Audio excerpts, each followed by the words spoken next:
Oke, sekarang kita lihat contoh berikutnya nak ya.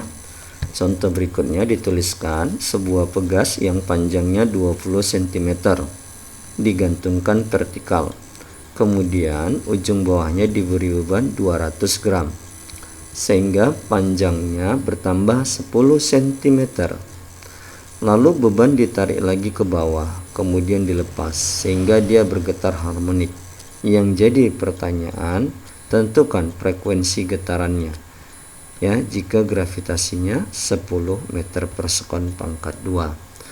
Dengan A 0,5 Hz, B 1,6 Hz, C 5,0 Hz, D 18,8 Hz, E 62,5 Hz.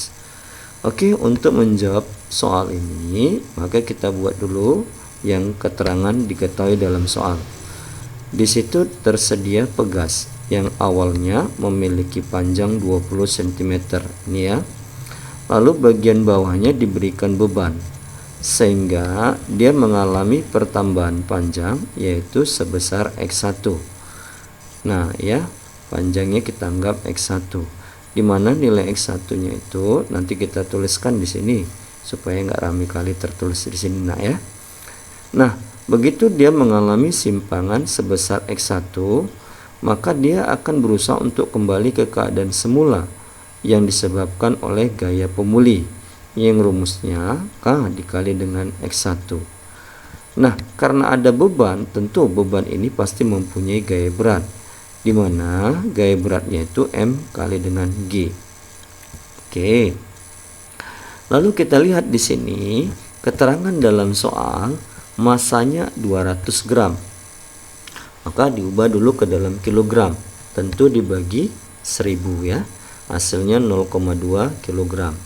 Kemudian untuk keterangan berikutnya X1 kan ada dalam soal bertambah 10 cm. Berarti X1-nya bisa diubah ke dalam meter, yaitu 0,1 meter karena dibagi 100. Lalu beban ditarik lagi ke bawah 5 cm. Nah, ini nggak kita butuhkan. Nah, yang kita butuhkan apa? Yang kita butuhkan adalah bagaimana cara menentukan nilai konstanta pegas. Maka bisa kita kaitkan ke hubungan antara gaya berat dengan gaya pemulih. Ya. Dengan demikian, kalau kita buatkan nanti di sini, di keterangan tambahan, G-nya 10 meter per sekon pangkat 2. Nah, lalu frekuensinya bisa kita buatkan, cara menentukannya adalah tentukan dulu nilai dari K dengan menggunakan sistem kondisi setimbang.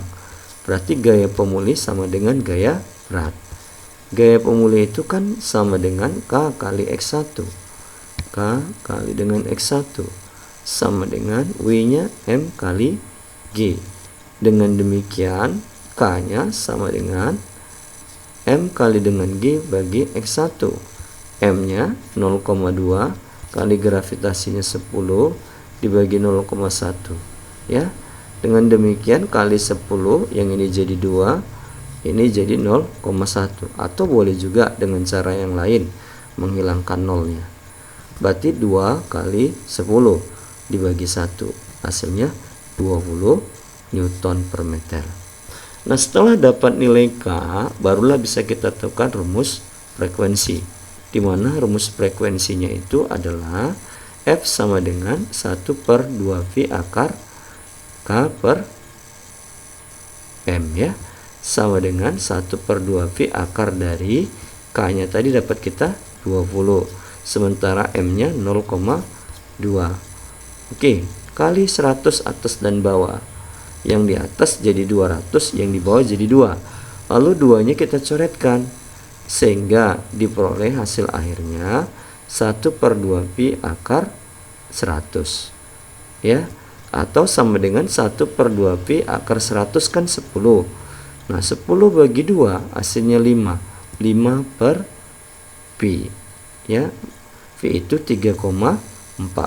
Lalu kalau dikaitkan ke 3,14, 5 bagi 3,14 hasilnya 1,6 Hz. Oke, itu contoh yang tadi. Nah, sekarang kita lihat di sini Frekuensinya kan 1,6 Hz. Di pilihannya tentu jawabannya adalah B. Oke ya.